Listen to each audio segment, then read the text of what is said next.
पुर के एक बेहद पिछड़े गांव में गोकुल नाई का बेटा मैट्रिक की परीक्षा पास कर जाता है। यह उस पूरे इलाके के लिए एक अप्रत्याशित और ऐतिहासिक घटना थी।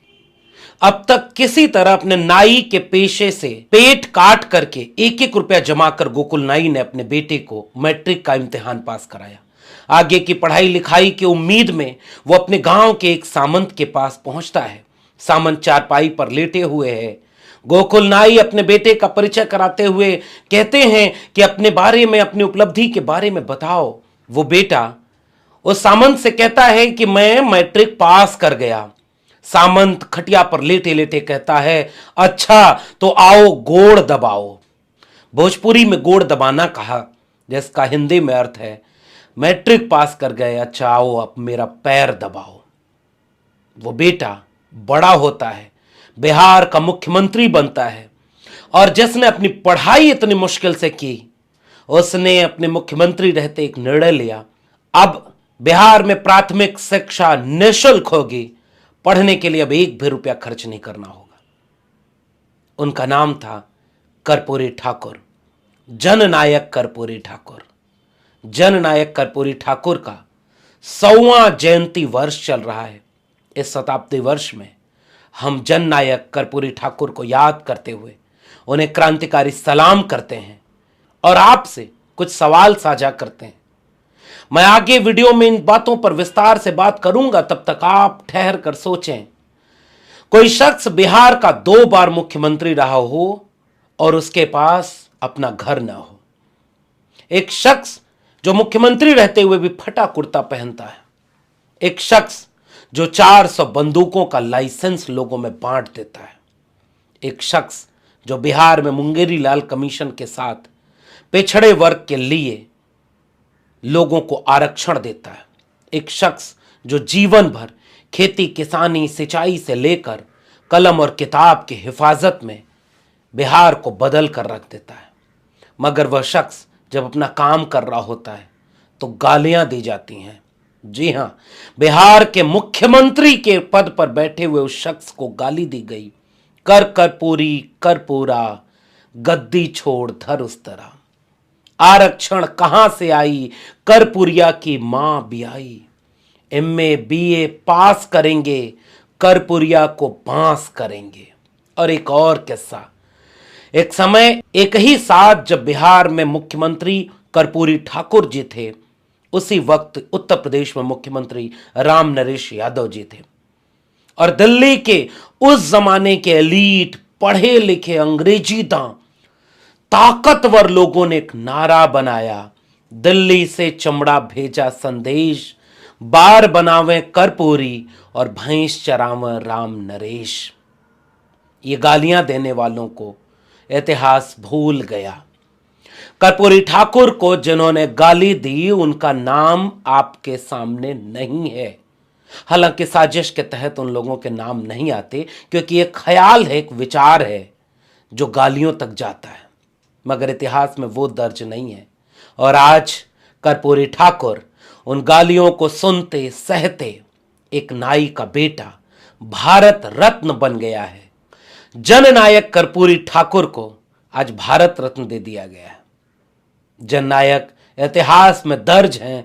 जब तक इस मुल्क में गैर बराबरी रहेगी, न्याय की हकदारी की लड़ाई रहेगी, सामाजिक न्याय और समाजवाद जिंदा रहेगा, कर्पूरी ठाकुर एक सितारे की तरह चमकते रहेंगे। जननायक को सलाम। बिहार के समस्तीपुर में 24 जनवरी 1920 को कर्पूरी ठाकुर जी का जन्म हुआ। बिहार के समस्तीपुर के एक बेहद पिछड़े गांव में 24 जनवरी 1924 को कर्पूरी ठाकुर जी का जन्म हुआ। यह 1924 की तारीख उनके मैट्रिक के दस्तावेजों में लिखी हुई है, और कुछ किताबों में मिलता है कि वो 1920 या 22 में पैदा हुए, मगर चूंकि दस्तावेज में 1924 से मिला, इसलिए हम कर्पूरी ठाकुर को 1924 में पैदा मानते हैं और 2024 में उनका 100वां जयंती मना रहे हैं। कर्पूरी ठाकुर को विरासत में कुछ भी नहीं मिला। पिता का नाम जरूर मिला, मां का नाम जरूर मिला, मगर परिवार के पास और कुछ भी नहीं था जो विरासत में कर्पूरी ठाकुर को वो दे पाते। मगर हाँ, बिहार की सरजमी के पास अपना समाजवादी आंदोलनों का, सामाजिक न्याय के संघर्ष का एक इतिहास था जो विरासत में कर्पूरी ठाकुर को मिला। और कर्पूरी ठाकुर उस समाजवादी और सामाजिक न्यायवादी विरासत से ऐसे लैस हुए कि आज भारत रत्न बनकर भारत भर में जगमगा रहे हैं। दुनिया लोहा मानती है कि कमेरा जाति का एक ऐसा शख्स जिसे विरासत में कुछ भी नहीं मिला, मगर जब वो गया तो विरासत में अपना घर भी छोड़कर नहीं जा पाया। हेमवंती नंदन बहुगुणा कर्पूरी ठाकुर के निधन के बाद जब उनके गांव पहुंचे तो ये देखकर फूट फूट कर रोने लगे कि बिहार का 2 बार का मुख्यमंत्री रहा शख्स, कई बार नेता विरोधी रहा, विधायक रहा, देश का एक सबसे बड़ा समाजवादी नेता रहा शख्स, जब गया तो एक पक्का मकान भी नहीं छोड़ के गया। मकान के सिलसिले में घर का किस्सा कुछ यूं मिलता है कि जब प्रधानमंत्री रहते हुए चौधरी चरण सिंह जी उनके घर गए तो दरवाज़ा इतना छोटा था कि उन्हें सिर में चोट लग गई। वेस्टर्न यूपी की खांटी शैली में उन्होंने कहा, कर्पूरी जरा दरवाजे को ऊंचा तो करवा लो। कर्पूरी ने कहा, जब तक बिहार के गरीबों का घर नहीं बन जाता, मेरा घर बन गया तो उससे क्या होगा। किस्सा आगे बढ़ता है। एक वक्त आता है जिस जनता के लिए कर्पूरी ठाकुर ने गालियां सुनी, काम किया, उन्हीं कर्पूरी ठाकुर को उनके चाहने वालों ने पैसे इकट्ठा करके 50,000 रुपए दिए कि कर्पूरी जी आप इससे घर बनवा लेना। वो पैसा लेकर कर्पूरी ठाकुर गांव में गए और घर बनवाने की बजाय एक स्कूल बनवा दिया। जिस पैसे को उनके लोगों ने घर बनवाने को दिया, उस पैसे से कर्पूरी ठाकुर ने स्कूल बनवा दिया। कर्पूरी होना बहुत मुश्किल है। सदियों में तप कर थोड़े से लोग पैदा होते हैं जो अपने मिजाज और अपने विचार से इंसान से आगे बढ़ करके एक उम्मीद और एक इमोशन बन जाते हैं। कर्पूरी ठाकुर इस देश के लिए एक व्यक्ति नहीं, एक मानसिकता है जो जब भी देश में लूट खसोट का बिजनेस बनेगा, करोड़ों अरबों रुपए अपने दोस्तों को लुटा दिए जाएंगे। एक बार विधायक बन जाने पर लोग कई पीढ़ी के लिए पैसा जुटा लेंगे। ऐसे वक्त में जब भी पीढ़ियां भारत का इतिहास पढ़ेंगी, वो नाज उस कर्पूरी ठाकुर पर करेंगी जिसने समाजवाद के विचार को पढ़ा ही नहीं, उसे जिया भी। कर्पूरी ठाकुर बिहार के 2 बार मुख्यमंत्री रहे, प्रजा सोशलिस्ट पार्टी के सिंबल पर कई बार चुनाव भी लड़ा और बिहार का प्रतिनिधित्व किया। कर्पूरी ठाकुर जब बिहार में नेता विरोधी दल थे तो सबसे ज्यादा सवाल पूरे विधायक रहते और नेता विरोधी दल रहते उन्होंने खेती किसानी पर पूछे और दूसरा शिक्षा के ऊपर पूछा। कलम और किताब की अहमियत एक नाई का बच्चा समझता था, क्योंकि उसकी पीढ़ियां जिस कैंची और उस तरह का हाथ पे इस्तेमाल करके सदियों तक जाने कितनों के बाल काट के उन्हें सजने संवारने के लायक बनाने में खप गईं, उनका बेटा कैंची और उस तरह को छोड़कर कलम और किताब को जब पकड़ा तो उसने ये सुनिश्चित किया कि रहने को घर रहे न रहे, बदन पर कपड़ा अच्छा रहे न रहे, लिबास की चमक थोड़ी कम भी रहे, मगर हाथों में कलम रहे, जुबान पर किताब रहे। आने वाली पीढ़ियों का मुस्तकबिल बदलने के लिए कर्पूरी ठाकुर ने बिहार का इतिहास बदल दिया।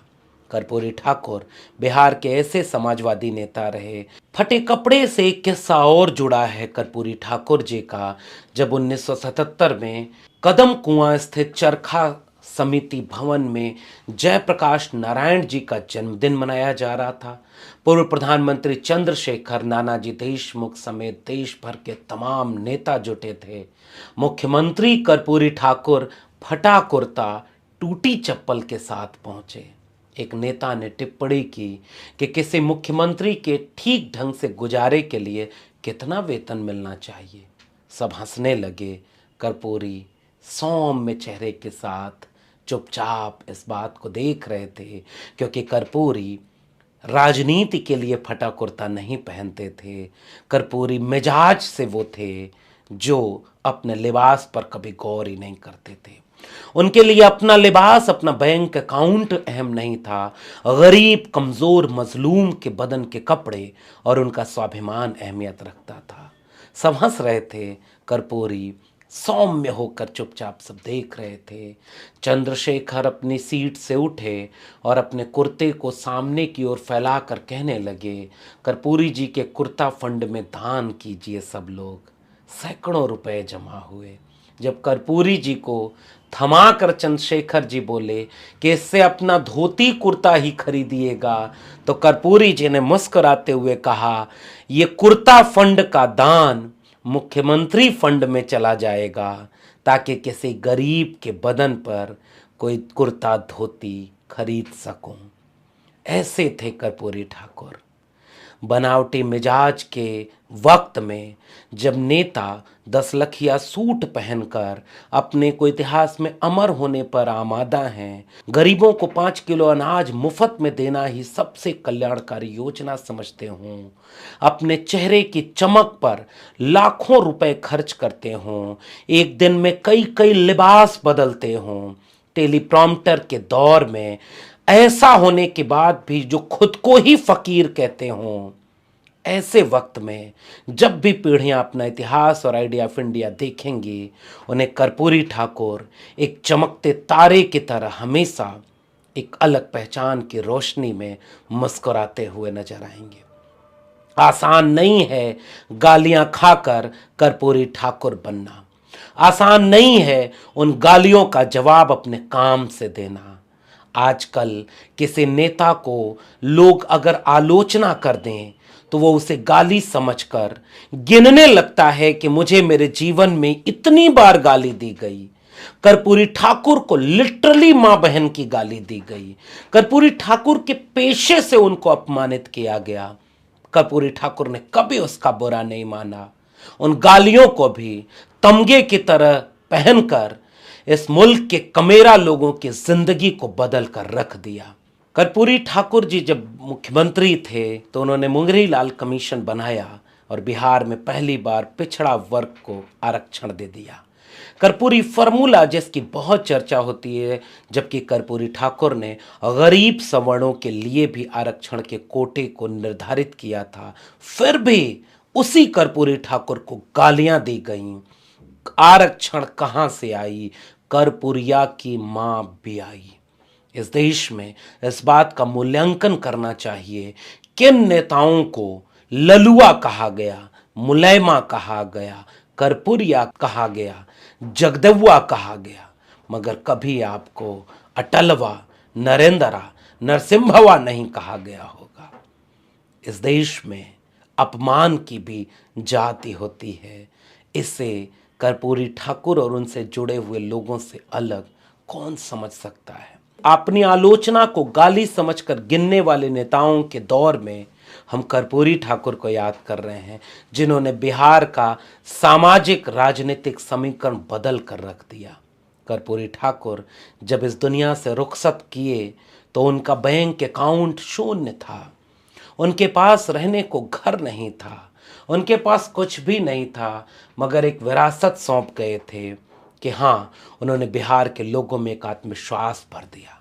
और जब मैं बिहार के लोग कहता हूँ तो इसका मतलब वे लोग हैं जिनके पास स्वर नहीं था। ऐसे वक्त में जब पूरा देश निजी हाथों में अपने दोस्तों के हाथों लुटा दिया जाए और वह नेता भी फकीर बनकर आए, आपको याद करना होगा कि एक नेता जब मुख्यमंत्री था, उसका बेटा जब दिल्ली में बीमार हुआ, कर्पूरी ठाकुर के बेटे की बीमारी का पता इस वक्त की बड़ी नेता इंदिरा गांधी को चला। उन्होंने राज्यसभा के एक नेता को भेज करके कर्पूरी ठाकुर के बेटे का एडमिशन राम मनोहर लोहिया हॉस्पिटल में करवा दिया। राम मनोहर लोहिया में वो बेटा इलाज के लिए पूरी तरह सही नहीं हुआ तो इंदिरा गांधी ने एक प्रस्ताव भेजा कि वो सरकारी खर्चे पर कर्पूरी ठाकुर के बेटे के इलाज के लिए उन्हें विदेश भेज देंगी। कर्पूरी को मालूम पड़ा तो उन्होंने कहा कि मर जाएंगे मगर बेटे का इलाज सरकारी खर्च से नहीं कराएंगे। बाद में जयप्रकाश नारायण ने कुछ व्यवस्था करके न्यूजीलैंड भेजकर उनके बेटे का इलाज कराया और आज कर्पूरी ठाकुर ऐसे लोगों के जरिए भी याद किए जाएंगे जो एक छोटे से ओहदे में अपना सब कुछ लूट कर भर लेते हों। ऐसे वक्त में भारत रत्न कर्पूरी ठाकुर को याद करना अपने विरासत और जड़ों को याद करना है। डॉक्टर राम मनोहर लोहिया को अपना वैचारिक गुरु मानने वाले कर्पूरी ठाकुर ने बिहार को विरासत में निजी तौर पर कुछ भी नहीं छोड़ा, लेकिन संघर्षों की एक ऐसी विरासत जरूर छोड़ी जिस पर चलकर बाद के दिनों में गरीबों का मसीहा बन करके लालू प्रसाद यादव का शासनकाल आया और फिर नीतीश कुमार का। बिहार से जलन रखने वाले लोग जो कल कर्पूरी ठाकुर को गालियां देते थे, आज भी सोचिए कि भारत के इतिहास में किन किन नेताओं को ये गालियां सुननी पड़ी हैं। चाहे वो मुल्ला मुलायम कहना पड़ा हो, चाहे वो ललुआ कहना पड़ा हो, चाहे कर्पूरिया और राम नरसवा कहा गया। आजकल राम की कथा का बयार है और आजकल भगवान का मंदिर बन रहा है। लाखों करोड़ों रुपया खर्च करके उनके रहने का घर बन रहा है और एक नेता जिसे अपने घर के लिए जब लोगों ने पैसा जुटा कर दिया तो उसने उस पैसे से भी स्कूल बनवा दिया, क्योंकि वह नेता कलम और किताब की अहमियत समझता था। वो नेता ये बात समझता था कि पीढ़ियों का मुस्तकबिल बदलेगा तो स्कूल से बदलेगा, कलम और किताब से बदलेगा। इस देश को तब तक बराबर नहीं किया जा सकता जब तक सामाजिक न्याय न किया जाए, आर्थिक न्याय न किया जाए। इसलिए पूरा कार्यकाल कभी नहीं हुआ ऐसे मुख्यमंत्री का, मगर हाँ, उसके फैसलों ने पूरी पीढ़ियां बदल कर रख दी हैं। लोगों को उस समय भी कर्पूरी नापसंद थे तो कभी गाली दी, कभी उनकी सरकारें गिरा दी, मगर कर्पूरी ने अपने जीवन काल में इतना कुछ छोड़ दिया कि बिहार उसके बाद बदलता सा चला गया। बिहार ही नहीं, देश भर में जब भी इस देश में आइडिया ऑफ इंडिया की बात की जाएगी, समता और न्याय के, बंधुता के, भारत के संविधान के मूल्यों की बात की जाएगी, उस इतिहास के पुस्तक में एक स्वर्णिम अध्याय कर्पूरी ठाकुर का होगा, जिन्होंने गालियां सुन करके भी ऐसा काम किया कि आज उनके विरोधी भी उनका गुणगान करते हैं। मगर हाँ, बहुत कुछ कुर्बान करना पड़ा। यूं ही कोई कर्पूरी नहीं बन जाता। पिछले दिनों एक फिल्म आई जननायक और उसका गीत हमारे अग्रज डॉक्टर सागर ने लिखते हुए यूं ही नहीं लिखा, सदियों से था